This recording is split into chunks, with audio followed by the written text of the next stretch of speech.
안녕하세요. 반갑습니다. 비트코인 뉴스 팡입니다. 2020년 3월 3일 비트코인 뉴스 전해드리도록 하겠습니다. 여러분들 도움이 되신다면 좋아요, 구독, 댓글 달아주시면 감사하겠습니다.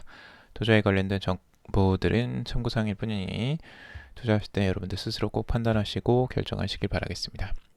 자, 금일 비트코인에 대한 소식 가져왔는데요. 비트코인이 단기적인 반등세가 나왔는데 그 이유에 대해서 같이 한번 살펴보도록 하겠습니다. 우선은 뉴욕 증시 폭등 속에 비트코인 9,000달러 안착을 시도하고 있다라고 하고 있습니다.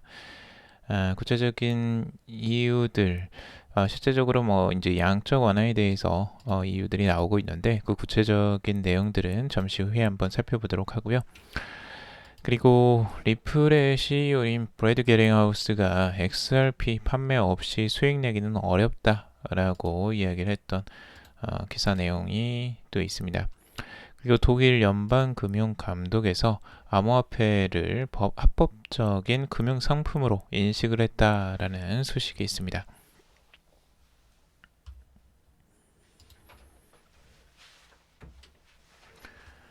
그리고 지금 피터 리프트레인 같은 경우 코로나19로 인해서 암호화폐 예측하는 부분들이 95%는 모두 억측이다 라고 이야기를 했다고 합니다.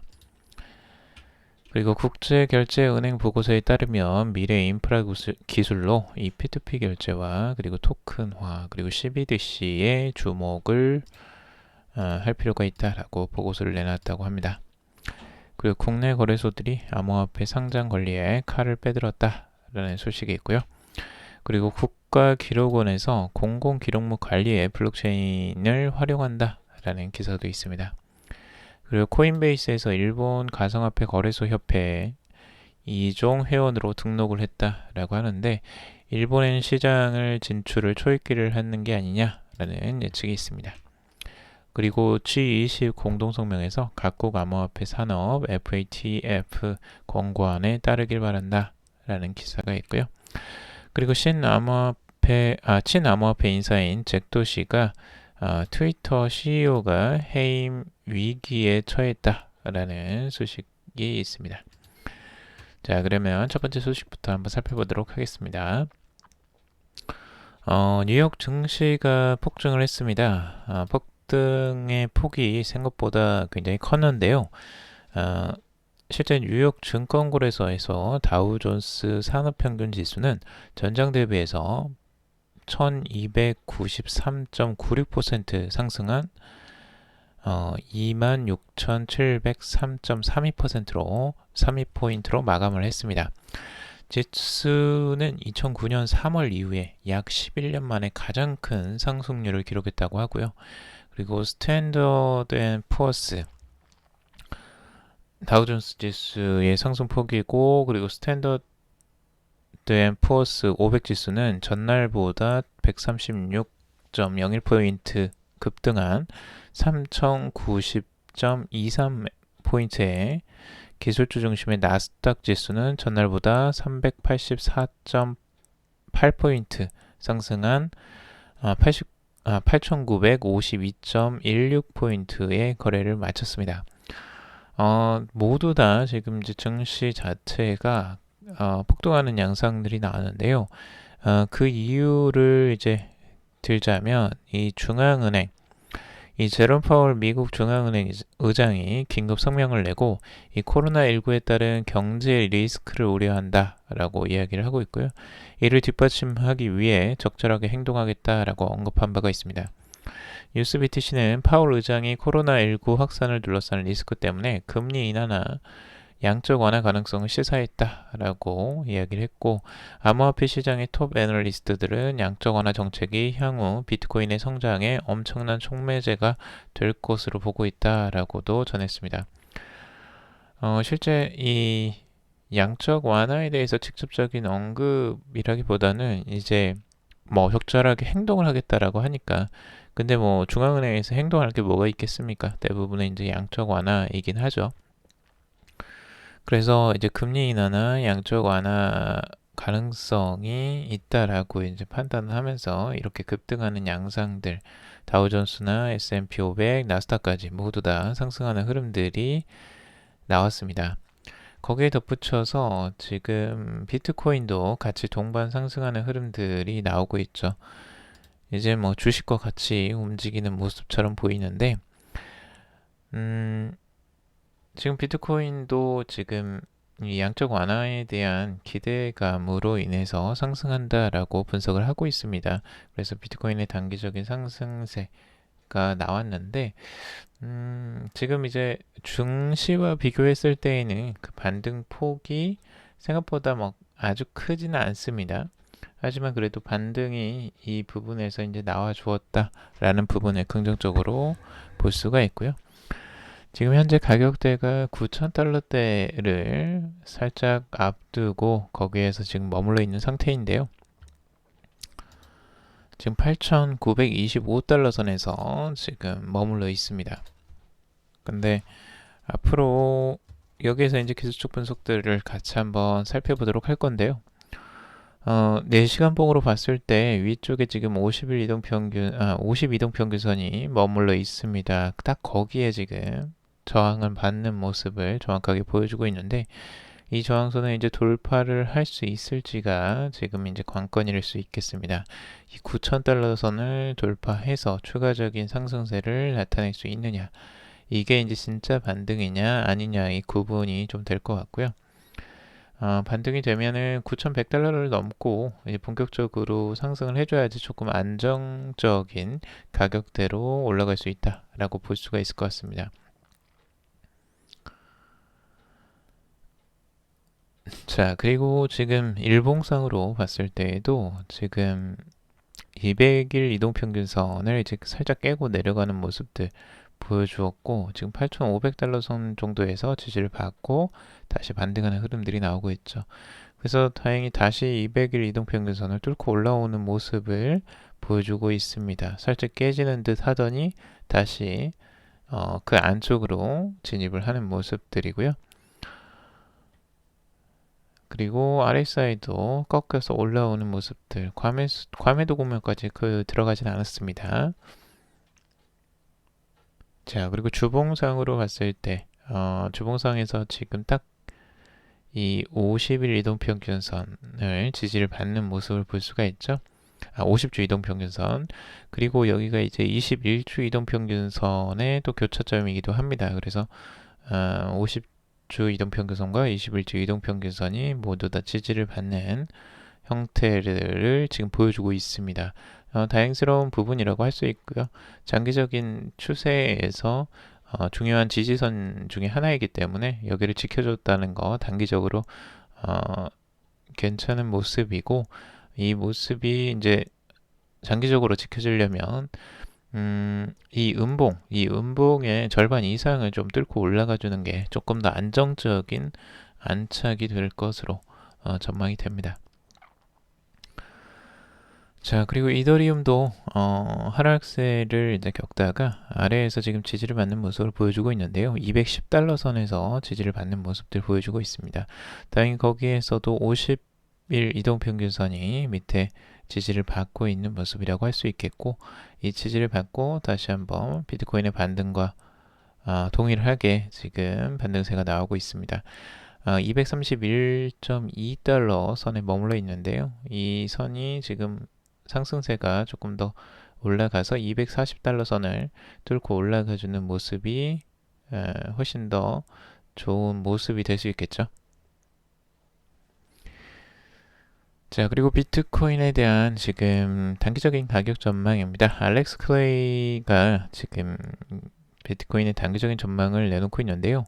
강력한 저항선이라고 보고 있는 8,910달러 선을 강력한 저항선으로 바라보고 있습니다.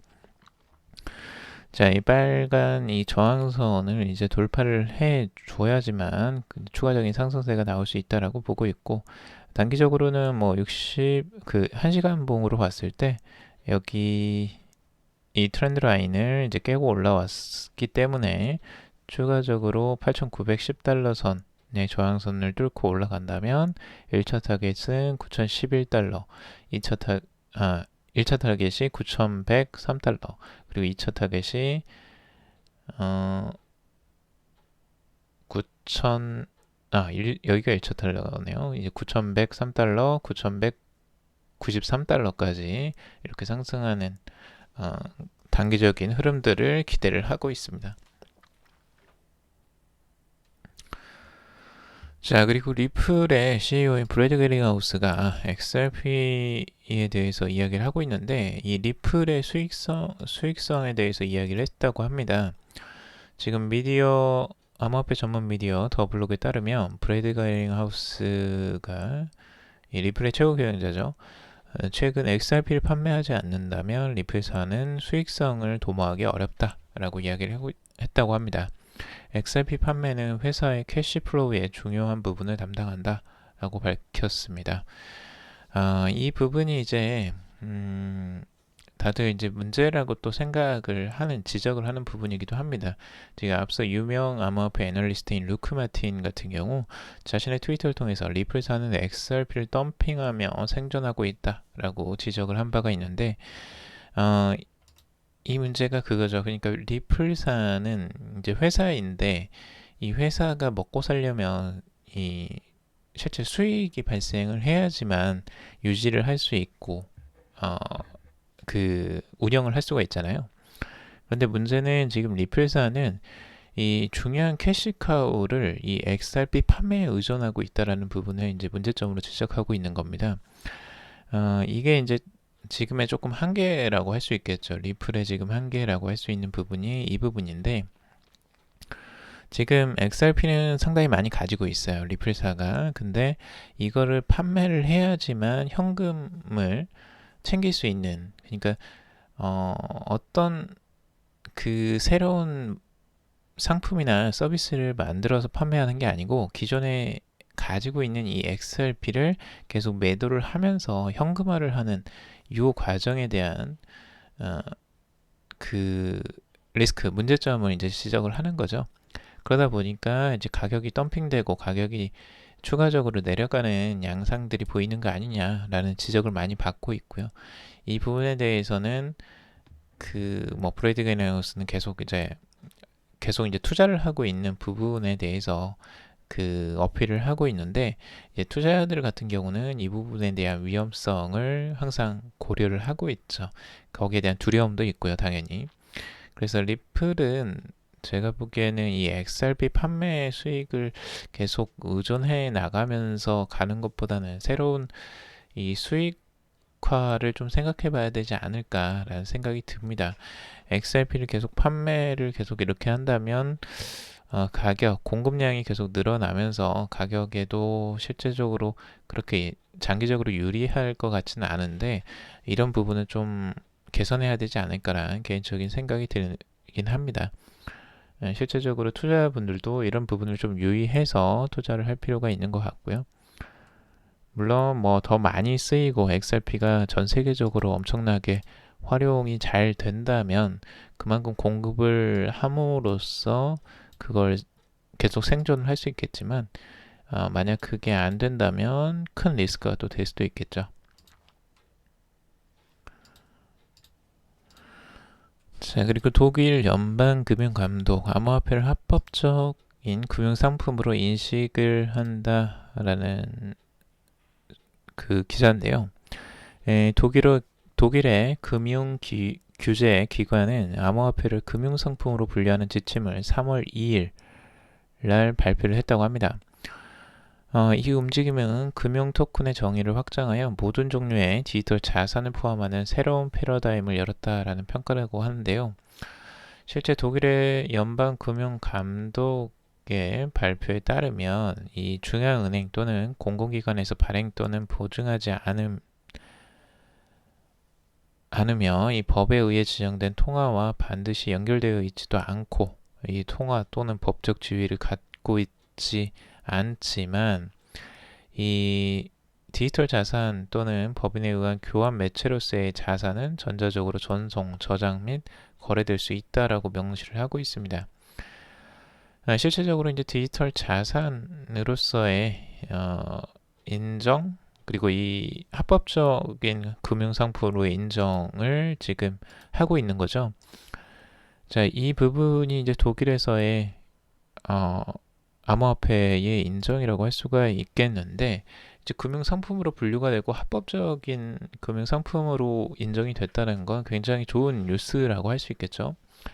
실제적으로 이 독일에서는 이 암호화폐 상품 비트코인을 통해서 ETF라는 이 금융 파생 상품을 출시를 하고 있고, 실제적으로 증권사에서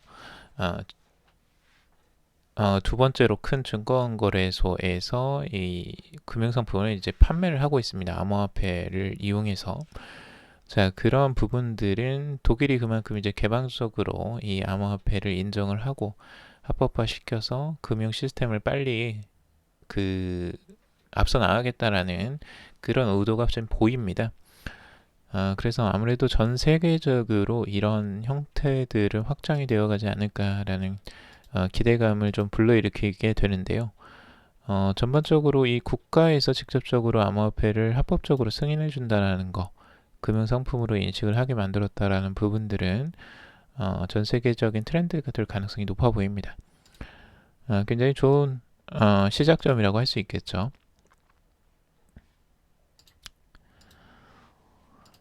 자, 그리고 비타릭 부테린, 이더리움의 창시자죠. 지금 코로나19에 대한 암호화폐 예측 95%는 억측이다라는 기사가 나왔는데요. 최근에 이제 기사들이 이 코로나 바이러스로 인해서 확산으로 인해서 이 암호화폐 시장 자체에 대한 전망들이 이제 상반된 전망들이 두 가지가 나왔다고 이제 기사를 게재를 했습니다.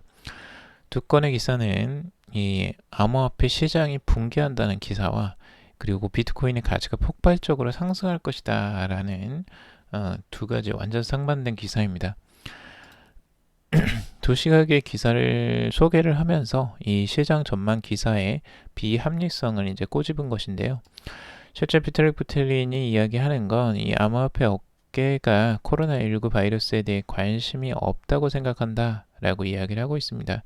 그래서 지금의 이제 코로나 바이러스와 비트코인과의 연관성을 너무 크게 가져가는 것들, 그런 전망들의 해석들, 과도한 해석들을 주의할 필요가 있다라고 이야기를 하는 거죠.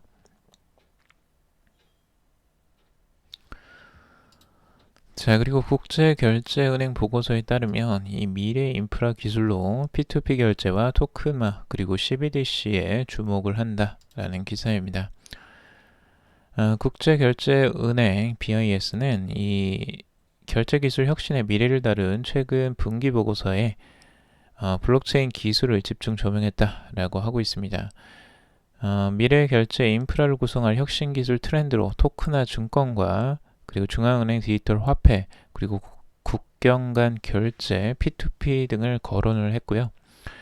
138쪽에 달하는 보고서에 국제결제은행의 고위 인사들은 혁신 기술과 트렌드를 인식하고 이전보다 열린 입장을 내비쳤다고 합니다.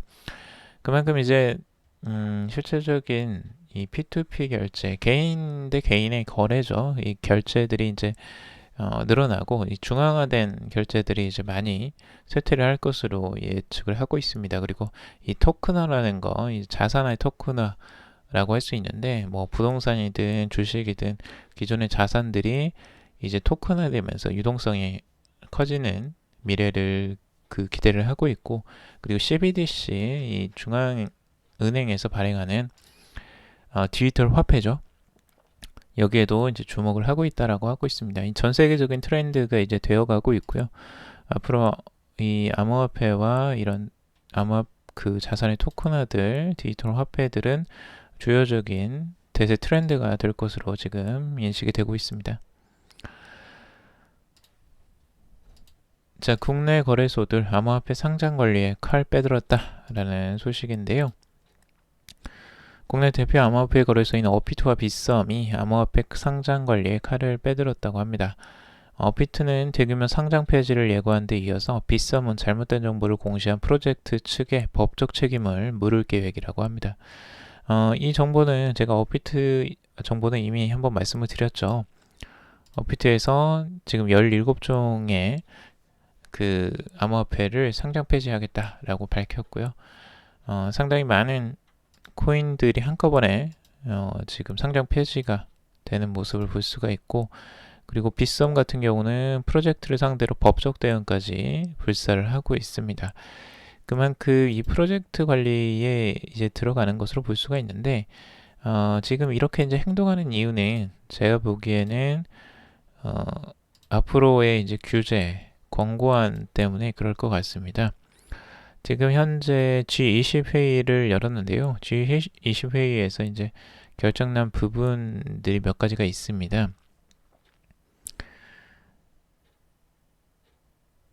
거기에서 가장 중요하게 생각하는 부분이 이 FATF에서 이 국제자금 세탁방지기구에서 나온 건데요. 자금 세탁 방지와 테러 자금 조달 방지 조치를 이제 강화하는 조치들을 전국 그 세계에 이제 권고를 했고, 이 부분들이 이제 국내 거래소에도 영향을 미치고 있는 것으로 보여집니다. 그래서 각자 이런 부분들을 사전에 방지하고자 지금 미리 이런 규제를 하는 게 아닐까라는 개인적인 추측을 해봅니다. 자, 그리고 국가기록원 공공기록물 관리에 블록체인 활용한다라는 소식인데요. 국가기록원이 공공기록물 관리에 블록체인 기술을 활용하는 방안을 모색하기 위해 연구개발 사업을 진행한다고 합니다. 이 국가기록원은 지난달 20일 조달청 나라장터에 블록체인 트랜잭션과 스마트 컨트랙트 활용 기록 관리 적용 방안 연구에 대한 공고를 내고 관련 연구를 맡을 용역 업체를 선정한다라고 밝혔습니다.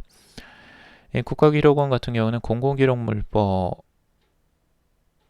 이제 기록물의 4대 속성, 진본성, 무결성, 신뢰성, 이용 가능성, 이런 4대 속성의 보장과 전자적 권리를 원칙으로 하고 있다라고 이야기를 하면서 기록 물량의 증가와 기술적 한계로 인해 진본성 보장을 위한 전자적 조치가 지연되는 실정이어서 이 대책 마련이 필요한 상황이다라고 하고 있습니다.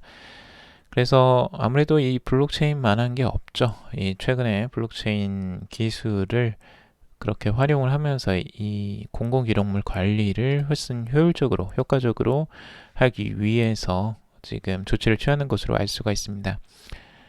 그래서 국가기록원 측에서도 이제 블록체인을 활용한다라는 긍정적인 소식이라고 할 수 있고요. 그리고 코인베이스가 일본 가상화폐 거래소 협회 2종 회원으로 등록을 했다라는 소식입니다. 일본 진출을 이제 염두에 두고 가는 것으로 지금 보고 있는데요. 이 일본 가상화폐 거래소 협회가 이 1종 회원과 2종 회원으로 지금 나눠져 있습니다. 근데 이 코인베이스가 2종 회원이 됐다는 건 무엇인지 이제 봐야 되는데요. 이 1종 회원은 이 가상화폐 교환업자 라이센스를 취득한 회원이고, 그리고 일본 내에서 암호화폐 관련 사업을 진행할 수 있는 자격이 부여가 됩니다. 실제적인 거래 자격이 이제 부여되는 거고요. 그리고 2종 회원은 라이센스 취득을 진행하고 있는 사업자를 뜻합니다. 그러니까 취득을 이제 진행을 지금 하는 과정이다, 아니면 이제 취득을 했다라는 부분으로 나누는 것 같습니다. 근데 결국에는 이 코인베이스도 일본 진출을 이제 거래소를 직접적으로 운영을 일본 내에서 하기 위해서 지금 이 허가를 받으려고 하는 것으로 볼 수가 있고요. 본격적으로 이제 전 세계로 코인베이스는 이제 미국 베이스의 거래소였는데 이제 일본과 전 세계로 아마 나아갈 가능성이 보여집니다. 자, 아까 말씀드렸던 이 G20 공동성명에서 이 각국 암호화폐 산업이 FATF 권고안을 따르기 바란다라는 소식입니다. 최근 회의를 마친 G20이 이 암호화폐 산업 대상 자금 세탁 방지, 테러 자금 조달 방지 조치를 강화하는 FATF 권고안에 대해 G20의 지지 입장을 재차 표명하며 각국이 이에 협력할 것을 요청을 했다고 합니다. 이 주요 20개국 재무장관, 중앙은행 총재들이 모인 회의를 진행을 했고요. 여기에서 이제 결정된 사항이라고 합니다. G20은 각국의 국제자금 세탁방지 기구가 제시한 이 암호화폐 규제 최종 권고안을 이행해달라고 촉구하는 내용의 공동성명을 발표했다고 합니다. 공고안에 따르면 이 관련 업체의 실명 인증, 거래 감독, 의심 행동 보고 의무를 부과를 했고, 아울러 가상 자산 송금 시 송금인과 수취인 정보 제출을 의무화하는 트래블 룰을도 제시가 됐다고 합니다. 이 공고안은 법적 구속력은 없고요. 이 각국이 현지 상황에 맞게 도입을 할 수가 있는데, 문제는 공고사항을 크게 벗어나거나 도입하지 않았을 때 블랙리스트 국가로 지정돼서 주요 투자와 무역에서 배제될 수가 있다고 합니다. 그러니까 무조건 지켜야 된다는 거죠. 결국에는 국가 자체가 지금 큰 리스크를 안을 수가 있기 때문에 이 구속력이 있을 수밖에 없겠네요. 그래서 이런 부분들은 이제 암호화폐 거래소와 암호화폐 산업에도 크게 영향을 지금 미치고 있는 것으로 볼 수가 있고, 그래서 아까 말씀드렸던 업비트와 지금 빗썸도 이런 조치가 나오기 전에 미리 조치를 취하는 것으로 볼 수가 있는 것 같습니다. 자, 그리고 친암호화폐 인사인 잭도시가 트위터 CEO로서 해임 위기에 처했다라는 소식입니다. 이 잭도시 트위터 CEO가 해임 위기에 처했다라는 건데, 최근 트위터 지분을 대거 인수한 이 엘리엇 매니지먼트가 CEO 교체를 주장하고 있는 것으로 알려져 있습니다. 이 엘리엇은 항상 이런 이 행동주의 헤지펀드로 유명한데, 결국엔 또 여기 이제 트위터까지 또 손을 뻗쳤네요. 최근 이제 트위터의 CEO인 이 잭도시가 그 트위터 자체보다는 이 암호화폐 결제 플랫폼인 스퀘어 CEO로서의 역할을 더 집중하고 있다라는 문제점을 지적하는 것으로 볼 수가 있습니다. 그래서 잭도시가 스퀘어 운영에 집중했기 때문에 지금 이 트위터의 주가 하락 그리고 경영상황이 나빠졌다라고 주장을 하면서 CEO를 해임해야 된다라고 이렇게 이제 주장을 하는 거죠. 그래서 지금 이제 해임 위기에 처해 있는데 과연 어떻게 진행이 될지 한번 지켜봐야 될 것 같고요. 잭도시가 너무 트위터를 신경 안 쓰고 지금 이 비트코인 이 암호화폐 결제 플랫폼 이 스퀘어에 너무 집중을 한 게 아닌가라는 생각도 드는데, 우선 한번 봐야 되겠죠. 이 트위터의 설립자이고 그만큼 또 잭도시가 뭐 그렇게 만만한 사람은 아니기 때문에 어떻게 진행이 되는지 한번 지켜보도록 하시죠. 자, 오늘 여기까지 전해드렸고요. 여러분들 도움이 되셨길 바랍니다. 도움이 되셨다면 좋아요, 구독, 댓글 달아주시면 감사하겠고, 투자에 관련된 정보들은 참고사항일 뿐이고 좋으니 아니니 투자하실 땐 여러분들 스스로 꼭 판단하시고 결정하시길 바라겠습니다. 금일도 방송 들어주셔서 정말 감사합니다.